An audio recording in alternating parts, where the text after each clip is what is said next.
से ले रहे हैं एक दफा। जब आप ये वाला सिग्नल है, ये वाला मसल सिग्नल है, आप जब जी सर। इसकी एवरेज लेंगे ना थ्रू, मतलब फर्ज करें आप इसकी एवरेज लेते हैं किसी कैपेसिटर के क्रॉस। सर इससे आगे लो पास फिल्टर लगाएंगे हम? लो पास फिल्टर वही ना, कैपेसिटर और ये क्या बनता है, ये लो पास फिल्टर ही बनता है ना। एक कैपेसिटर एक लोड है रजिस्टर, तो ये एक लो पास फिल्टर बन जाता है। तो लो पास फिल्टर जो है वो ये चार्ज होगा, फिर डिस्चार्ज होगा, चार्ज होगा, डिस्चार्ज होगा, चार्ज होगा, डिस्चार्ज होगा। तो you since the frequency is very high, you end up being in this DC value. The capacitor charges to the DC value of this signal. अगर आप एक सिग्नल को आप जो है एक सिग्नल जिसे कहते हैं ना पल्सेटिंग, डीसी पल्सेटिंग सिग्नल, जो कि हाई भी जा रहा है और लो, जीरो से हाई जा रहा है, अगर डीसी पल्सेटिंग सिग्नल को कैपेसिटर में से गुजारें, कैपेसिटर ऑटोमेटिकली क्या करता है, वो इसके एवरेज वैल्यू पे चार्ज हो जाता है। अगर ये हो इस तरह से कि माइनस प्लस भी जा रहा हो, फिर कैपेसिटर किस वैल्यू पे चार्ज होगा,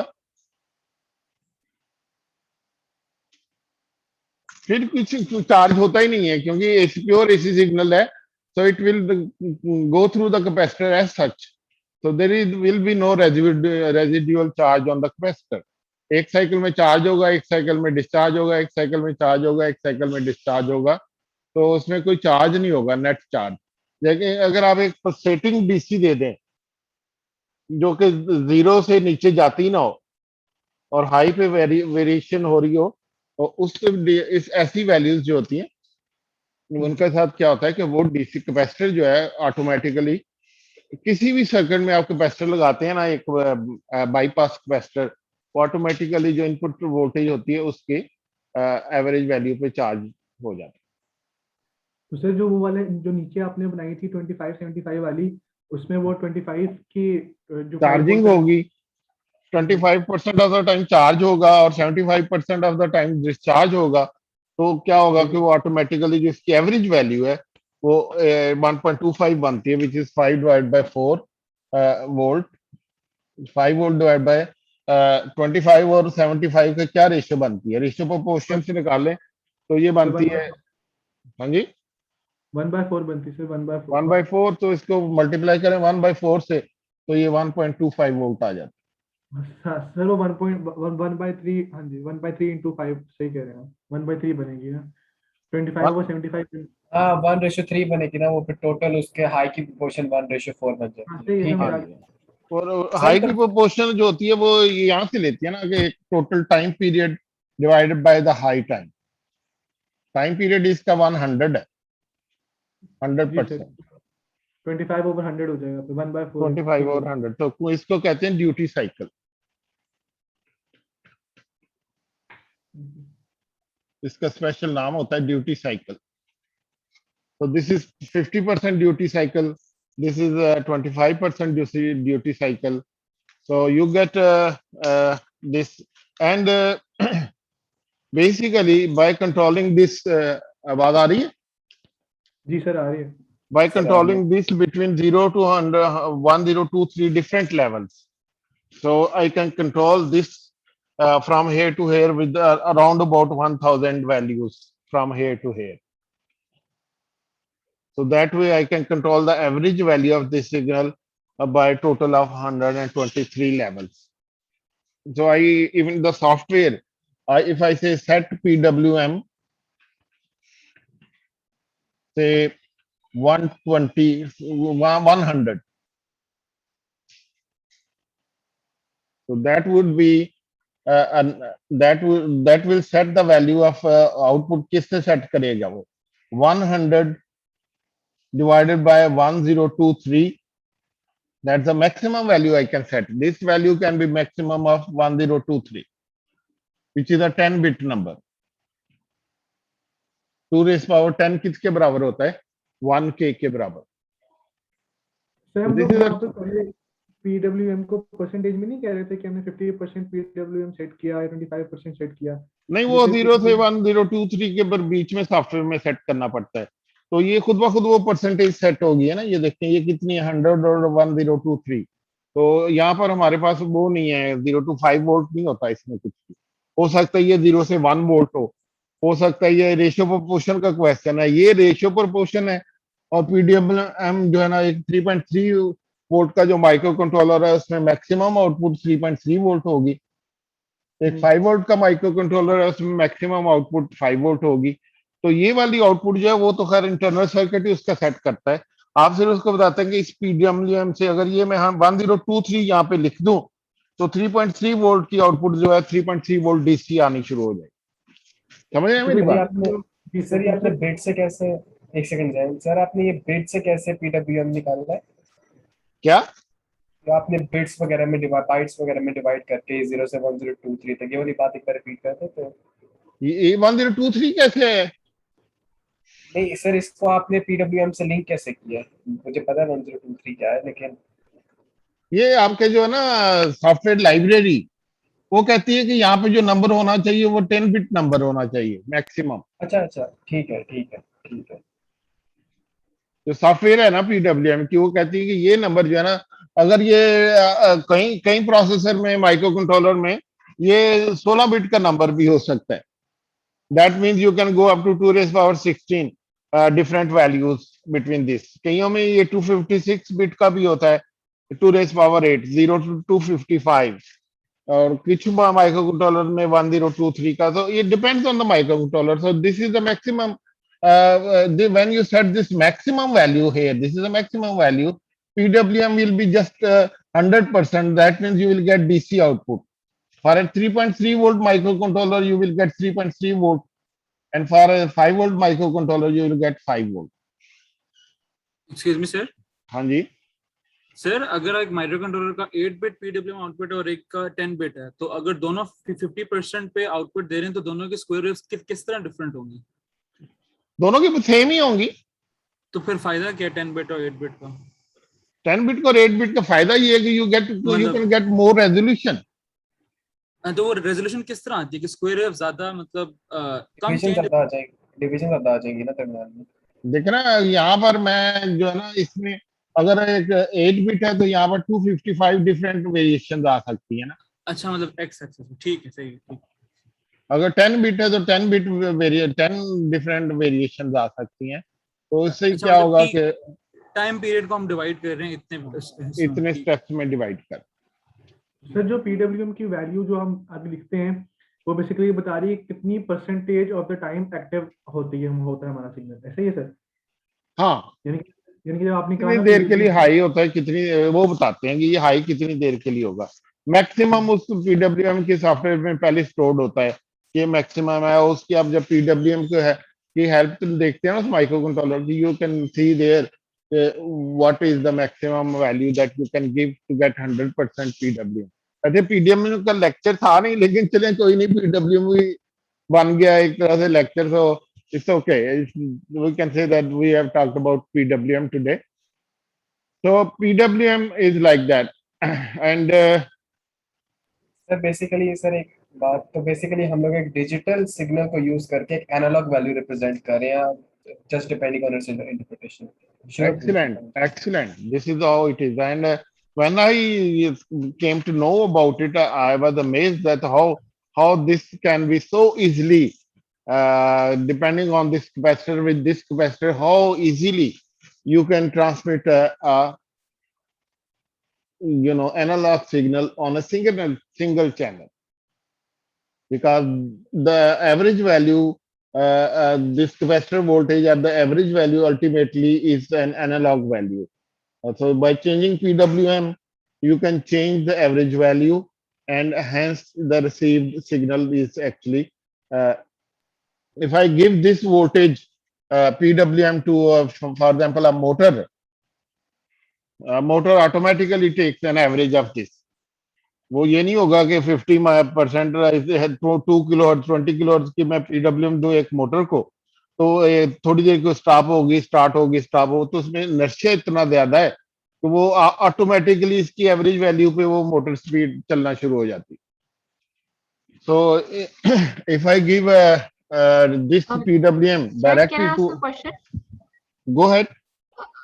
सर अगर आप PWM 100 सेट करते हैं और जैसे आपकी 3.3 वोल्टेज आ रही है तो ये ग्राफ में 3.3 एम्पलीट्यूड होगा voltage?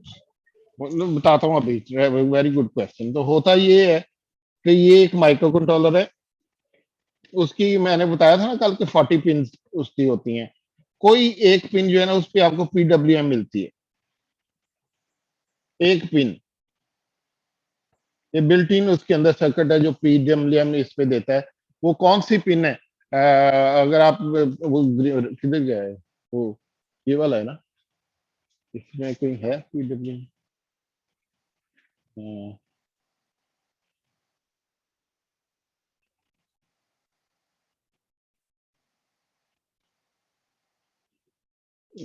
You can assign, there is no really not any pin, you can generate this output on any pin of this microcontroller.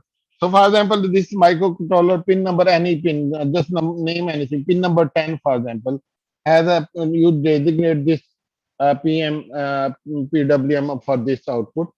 So what is going to happen is that if this is a 5 volt microcontroller, when you give maximum value, the output will be 5 volt on this pin number 10 of the microcontroller. When you give 0 PWM, the output will be 0. When you give PWM 512, which is half of this, 512, the output will be 2.5 volt. The 2.5 volt, not DC 2.5 volt, it will be 5 volt like this. Half time it will be on, or half time it will be off. If you look at this on the oscilloscope, you will be able to see that this is 50% on, 50% off. So automatically makes this. And since this is constant, this doesn't change. So by changing this PWM duty cycle, you will see that this point shifts. अगर छोटा करेंगे तो ये point इधर को आता है, जब बड़ा करते हैं तो ये पॉइंट oscilloscope पे इधर को जाता है when we increase the duty cycle. So this point shifts and shifts. So when you apply this through a transistor,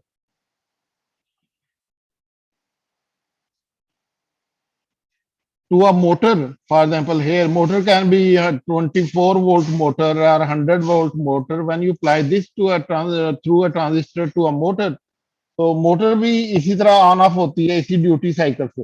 लेकिन मोटर जो है 20 किलो हर्ट्ज के ऊपर वो बाहर वो एक इनर्शिया की वजह से वो इसकी डीसी वैल्यू जो होती है उसके ऊपर वो कंट्रोल हो जाती है। तो this is a very good way of controlling Motors, PWM. So you will see that all the time we are going to use these PWM to control the motor. This could be 24 volt over here. Sir ये digital to analog converter है?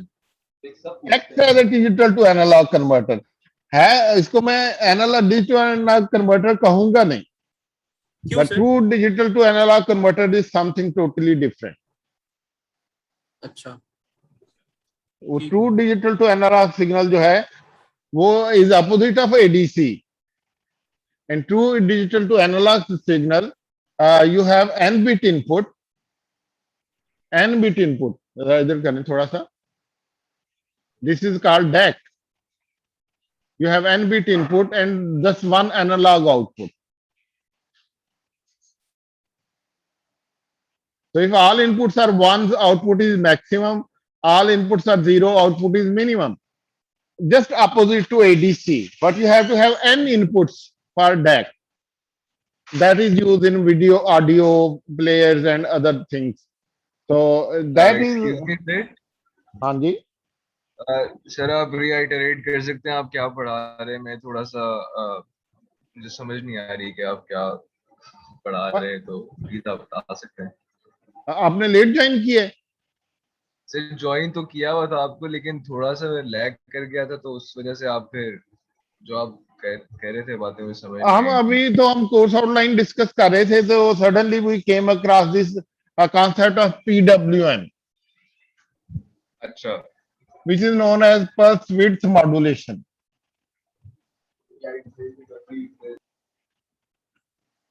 pulse width modulation. मैं ज्यादा इसको सिर्फ हल्का सा touch करना चाह रहा था, but people kind of got into this topic, so मैंने कहा चले आज यही पढ़ा देते हैं. Maybe will talk about other things in the next lecture. We can cover at least one topic. सारे टॉपिक इसके बेसिकल है. ये कोर्स इस तरह के हर टॉपिक इंडिपेंडेंट है. These are not interconnected topics.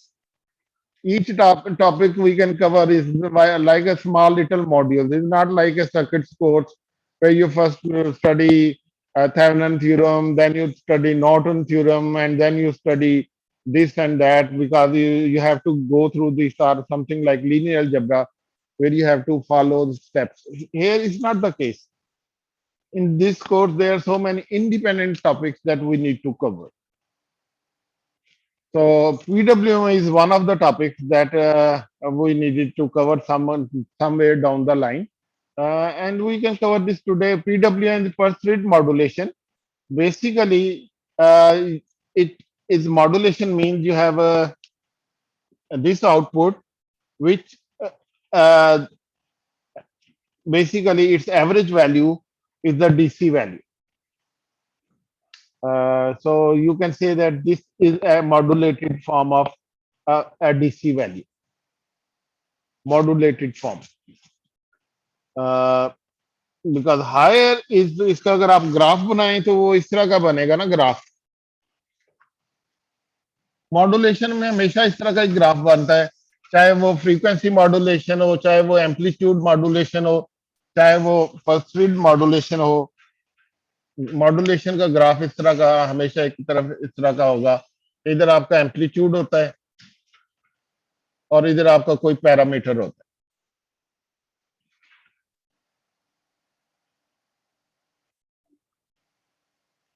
है. फ्रीक्वेंसी मॉड्यूलेशन में इधर कोई फ्रीक्वेंसी होती है और एम्पलीट्यूड मॉड्यूलेशन में सिंपली एम्पलीट्यूड ही होता है. किसी साइनोसाइडल का एम्पलीट्यूड जो होता है वो इसको रिप्रेजेंट करता है, एम्पलीट्यूड को. पल्स विड्थ मॉड्यूलेशन में ड्यूटी साइकिल होता है जो कि इसको रिप्रेजेंट करता है. उसमें ये 0% और ये 100%. तो the higher is the duty cycle, higher is the output amplitude, average value of the output amplitude. इन एफएम में क्या होता है? Higher is the frequency, higher is the frequency, higher is the amplitude. Lower is the frequency, lower is the amplitude. Like अगर आप 89 FM पे सुन रहे हैं, कोई कौन सा है फेमस पाकिस्तानी बैंड, किस एफएम फ्रीक्वेंसी पे आता है? 89 मेगाहर्ट्ज पे 106.2 आता है. सर वो कहते हैं ना FM 106.2 जस्ट म्यूजिक. सर वो यही वाला. चलो 106.2 मेगाहर्ट्ज, राइट? Yes sir. तो बेसिकली ये 106.2 मेगाहर्ट्ज कहां से आया? सर ये उसकी फ्रीक्वेंसी है जिसके ऊपर ये पर्टिकुलर रेडियो वगैरह ऑपरेट करते हैं, लाइक मॉड्यूलेशन वगैरह करते हैं उसकी. ये फ्रीक्वेंसी कहां से आई? ये मैं अभी आपको बताता हूँ कि ये फ्रीक्वेंसी कहां से आई, अभी बताता हूँ. तो डिस्टिंक्ट बैंड चैनल्स नहीं दिए होते हर रेडियो वालों को कि आपने इसके ऊपर ब्रॉडकास्ट करना है अपना. हाँ, लेकिन ये वाली फ्रीक्वेंसी हम सुन तो नहीं सकते ना. अच्छा, आप कह रहे हैं कि ये पर्टिकुलर वैल्यू क्यों दी है सर? हाँ जी, ये कहाँ से आई है? ये कहाँ से आई है? ये एक क्वेश्चन है कि ये कहाँ से आई. तो उसका जवाब क्या है कि पहले तो ये है कि फंडामेंटल जो फ्रीक्वेंसी है वो इस तरह से होती है कि आपके पास एक पैरामीटर है, 0% पे उसका एम्पलीट्यूड 0 होगा, 100% पे उसका एम्पलीट्यूड मैक्सिमम होगा. अब जब आपने इसको लॉन्ग डिस्टेंस में ट्रांसमिट करना है ना, तो ये वाला सिग्नल आसान नहीं होता ट्रांसमिट करना. लाइक किसी आपके पास 55 मेगाहर्ट्ज का या 44 मेगाहर्ट्ज का एक रेडियो कंट्रोल्ड कार है, तो रेडियो पे आप 20 किलोहर्ट्ज का सिग्नल नहीं भेज सकते. आप ये कर सकते हैं कि इस सिग्नल को आप क्या करते हैं, आप फर्ज करें एक क्या उसे कहते हैं एफएम सॉरी एम्पलीट्यूड मॉड्यूलेट कर लेते हैं किसी 44 मेगाहर्ट्ज के सिग्नल से, तो वो इस तरह का बन जाएगा। एक्सक्यूज मी तो सर, जब ये 1 होगा तो वो फ्रीक्वेंसी जाएगी 48 मेगाहर्ट्ज, 44 मेगाहर्ट्ज की। जब ये 0 होगा तो कोई फ्रीक्वेंसी नहीं जा रही। तो बेसिकली सर वो अटेनुएशन को डील करने के लिए वो इतनी हाई फ्रीक्वेंसीज रखते हाँ, हैं इतनी ताकि हाई अगर फ्रीक्वेंसी पे इसको मॉड्यूलेट कर देते हैं। तो डबल मॉड्यूलेशन है, एक ड्यूटी साइकिल से हमने मॉड्यूलेट किया अपनी एनालॉग सिग्नल को, ड्यूटी साइकिल से मॉड्यूलेट किया, फिर इसको लॉन्ग डिस्टेंस से सेंड करने के लिए इसको 44 मेगाहर्ट्ज या 55 मेगाहर्ट्ज किसी और हाई फ्रीक्वेंसी पे हमने इसको मॉड्यूलेट कर दिया। अब ये कि ये बड़ी हाई फ्रीक्वेंसी है, तो रिसीवर के एंड पे क्या होता है कि वो इसके एक डीमॉड्यूलेटर होता है जो इस फ्रीक्वेंसी के देख के वो वापस ये वाला सिग्नल आ जाता है। उसके बाद जब आप उसको किसी मोटर या किसी आपकी जो आरसी मोटर को देते हैं थ्रू दिस सर्किट, तो वो इसकी एवरेज निकल आती है और इस तरह से वो हमें वो सेकंड लेवल की हमें मॉड्यूलेशन डीमॉड्यूलेट हो जाती है। तो पहली मॉडल 2.5 वोल्ट का सिग्नल मैंने भेजना है, मैं अपने एफएम ट्रांसमीटर को ये वाला सिग्नल दूंगा। वो जब वो हाई है तो वो एक फ्रीक्वेंसी बस्ट मारेगा, जब 0 है तो नो फ्रीक्वेंसी बस्ट। और ये 20 किलो हर्ट्ज फ्रीक्वेंसी से ये वाली जा रही है, लेकिन ये 44 मेगाहर्ट्ज, हम कहते हैं कि ये 20 किलो हर्ट्ज का सिग्नल जो है 44 मेगाहर्ट्ज पे राइड कर रहा है।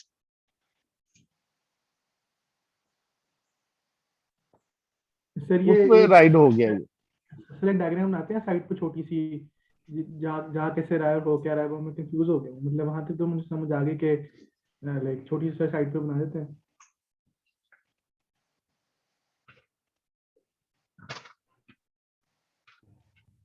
इसको फिर मिटाना पड़ेगा मुझे, सॉरी।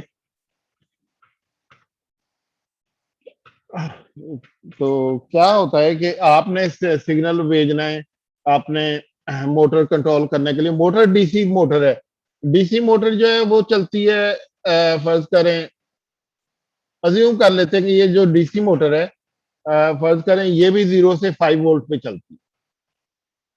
डीसी मोटर का ये जितनी हाई वोल्टेज है उतनी ज्यादा स्पीड से चलती है। आपने इसकी आरपीएम बढ़ानी है, आप 5 वोल्ट देंगे। आरपीएम रिड्यूस करनी है, आप इसको 2.5 वोल्ट देंगे। अगर स्टॉप करना है तो 0 वोल्ट देंगे। अब आपने ये सेंड करना है, यहाँ से आप चाहते हैं कि यहाँ से मैं इसको कंट्रोल करना चाहता हूँ, मैं इसको हाफ स्पीड पे चलाना चाहता हूँ, मैं 2.5 वोल्ट का सिग्नल भेजना चाहता हूँ। तो आप इस लाइन पे आप 2.5 वोल्ट का आप सॉफ्टवेयर में सोचते हैं कि मैं इसको 2.5 वोल्ट से चलाना चाह रहा हूँ। आप इसके पीडब्ल्यूएम को कहते हैं, पीडब्ल्यूएम जनरेटर को कहते हैं कि इसको भेजो आप 50% ड्यूटी साइकिल भेजो, which is half of 5 volt. PWM generator है वो इस तरह की एक वेवफॉर्म जनरेट करता है। ये जो वेवफॉर्म है ये मल्टीप्लाई हो जाती है एक 44 मेगाहर्ट्ज के सिग्नल से।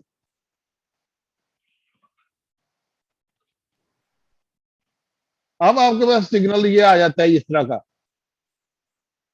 44 मेगाहर्ट्ज का सिग्नल,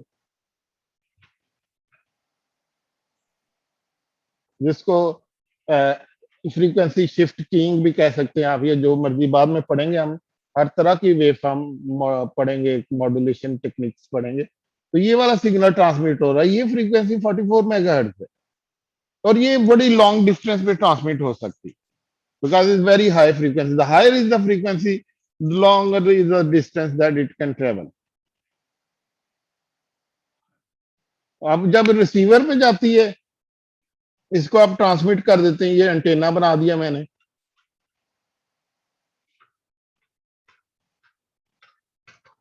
इस तरह वैसे मैंने आज तक कभी पढ़ाया नहीं है पीडब्ल्यूएम को, अचानक जिस तरह से आप लोगों को मैं पढ़ा रहा हूँ कभी नहीं पढ़ाया। रिसीवर एंड पे ये हम सिर्फ थोड़ा पीडब्ल्यूएम बता देते हैं कि क्या होती है, लेकिन चूंकि अब आप रेडियो कंट्रोल कार और रेडियो कंट्रोल ड्रोन सब कुछ आ गया, तो थोड़ा सा ये कंसेप्ट बताने में मुझे कोई आर फील नहीं हो रहा। तो इसमें जाके ये डीमॉड्यूलेटर होता है।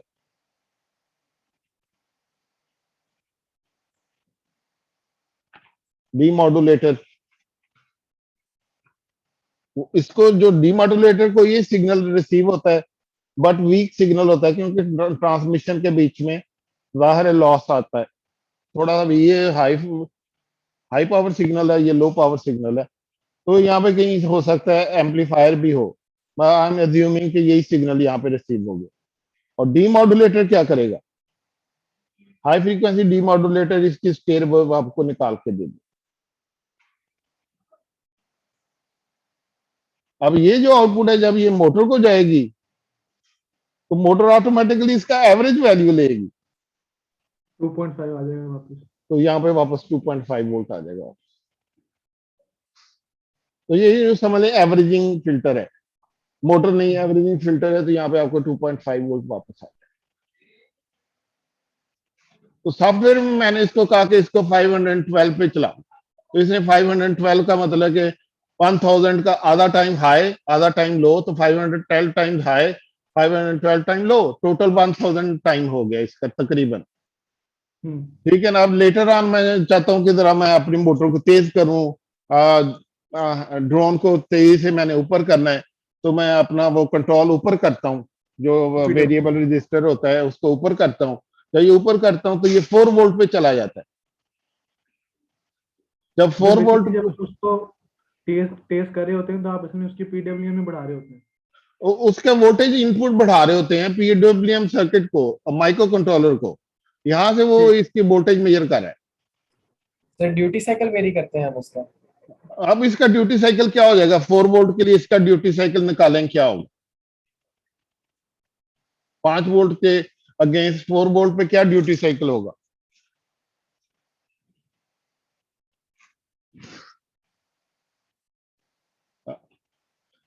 5 वोल्ट में 80% आ जाएगा ना? 80% होगा। हाँ जी 80%, तो वो ये वाला सिग्नल बन जाएगा, ये लॉन्ग टाइम हाई।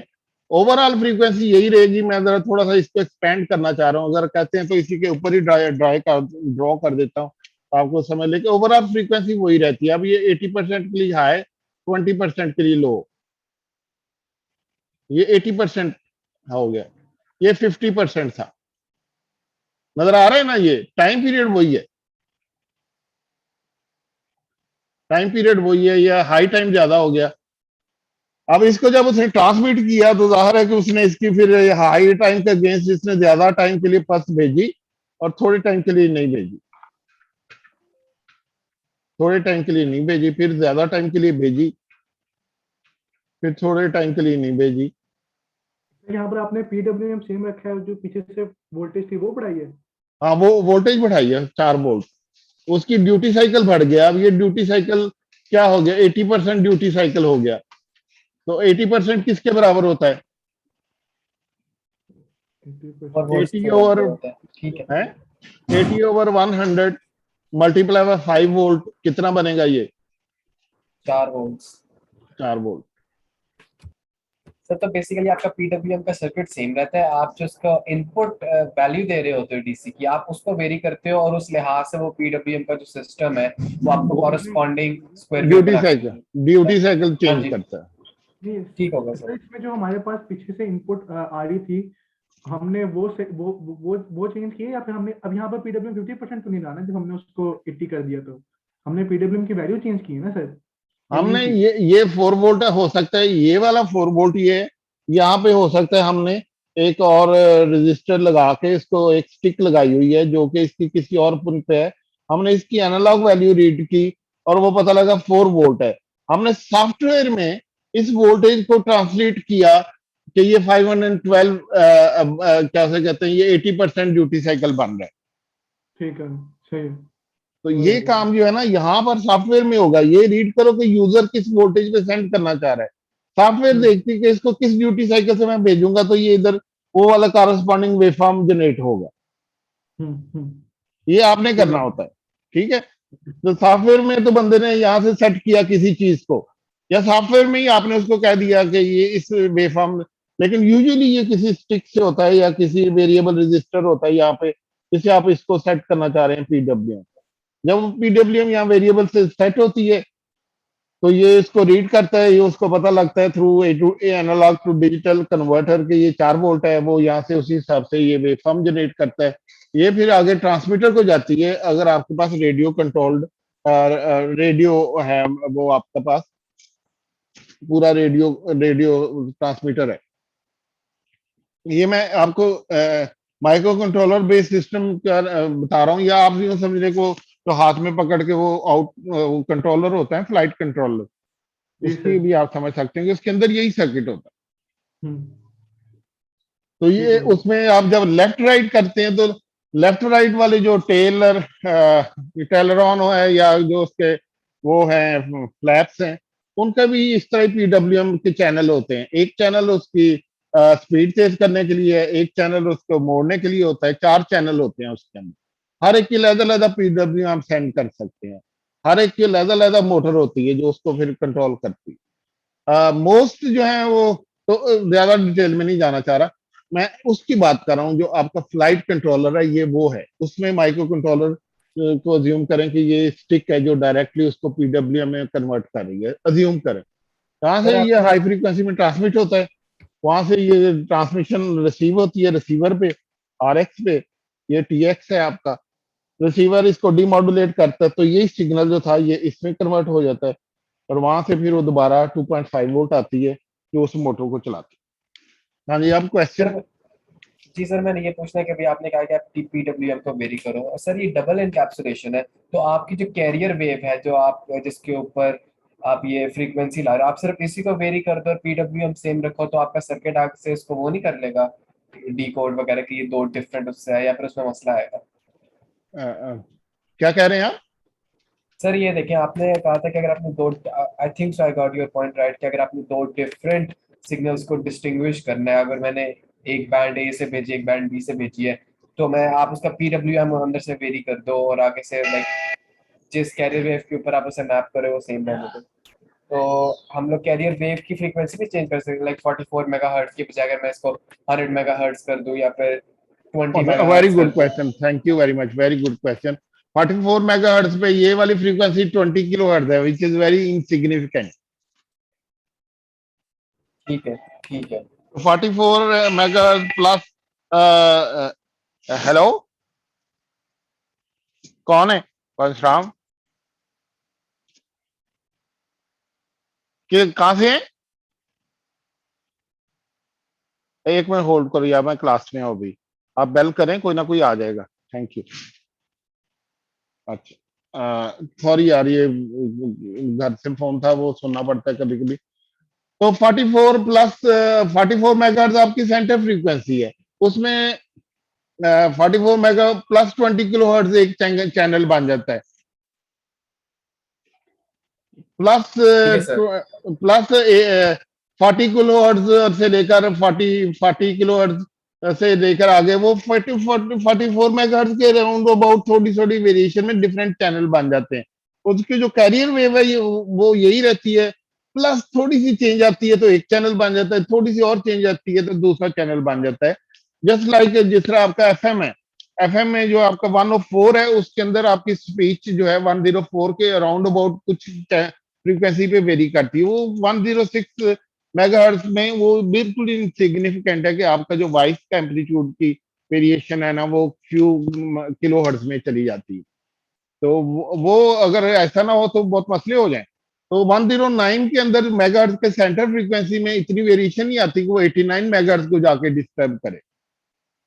तो चैनल एक दूसरे के साथ 89 मेगाहर्ट्ज हो या 100 मेगाहर्ट्ज हो, वो एक दूसरे से इतनी दूर होते हैं कि वॉइस की फ्रीक्वेंसी उसके ऊपर वेरिएशन जो है वो दूसरे को डिस्टर्ब नहीं करती।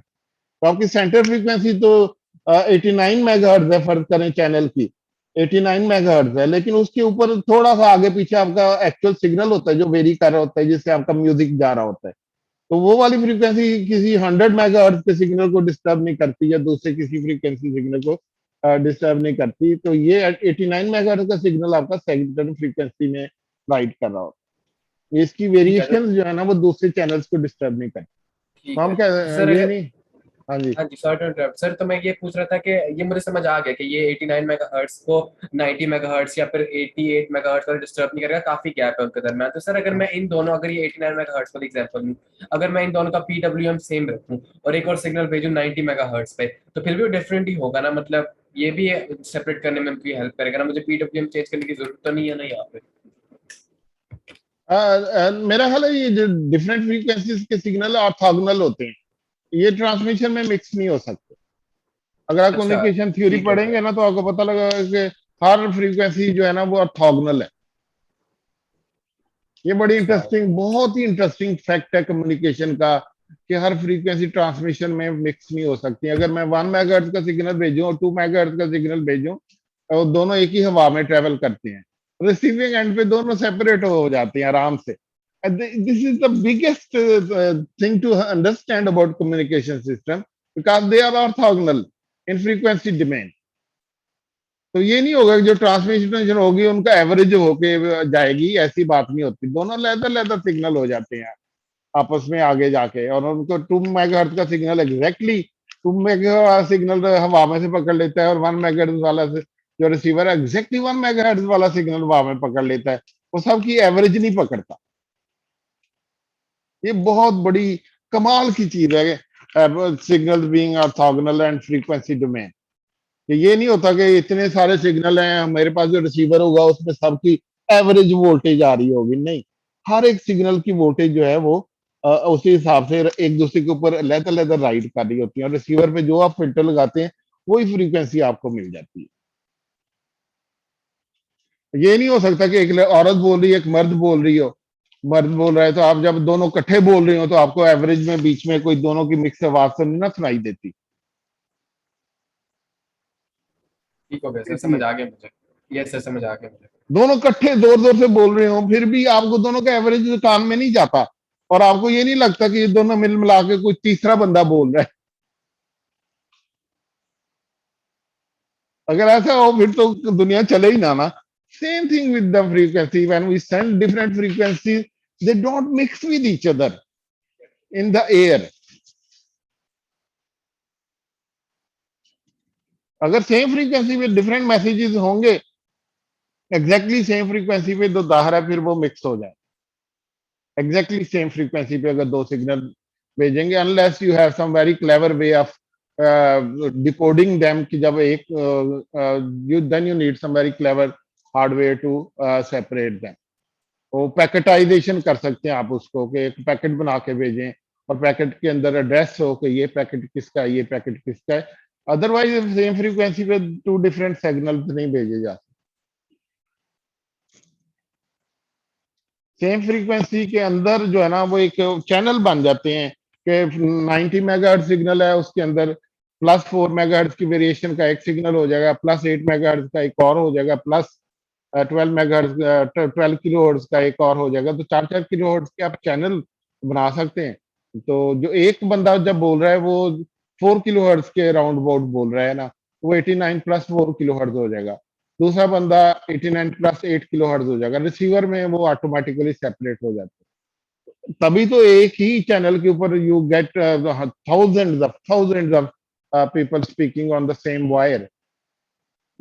अदरवाइज तो कभी पॉसिबल ही ना हो कि इतने लोग एक ही वायर पे बात करें, और वायर में वो आपस में मिक्स नहीं होते। ये बड़ी कमाल की बात। दे डोंट मिक्स। 4 किलोहर्ट्ज वाला सिग्नल 89 +4 किलोहर्ट्ज 89 +8 किलोहर्ट्ज से मिक्स नहीं होता, ज्यादा फ्रीक्वेंसी ऑर्थोगोनल। दोनों ऐड करके सर कोई आप ऑसिलोस्कोप पर इंटुइटिव देखें नहीं तो। है ये। सॉरी टाइम हो गया, मैं मेरा ख्याल फिर next time will talk about this. मुझे पहले भी उन्होंने कहा कि जल्दी छोड़ दिया करेंगे, फौरन आप इसके बाद एक क्लास होती है। लेकिन ये बड़ा इंटरेस्टिंग मजे का काम है, मैं क्या करूँ इसको, जितना भी इस पे बात करें कम्युनिकेशन सिस्टम वालों का है। लेकिन ये बड़े बड़े ही रेवोल्यूशनरी आइडियाज हैं जो कि इसमें यूज होते हैं। Anyway, thank you very much and thank you see so you much next sir. Time. Allah हाफिज। अल्लाह हाफिज। Thank you so much sir. Allah हाफिज। अल्लाह हाफिज। अल्लाह हाफिज सर।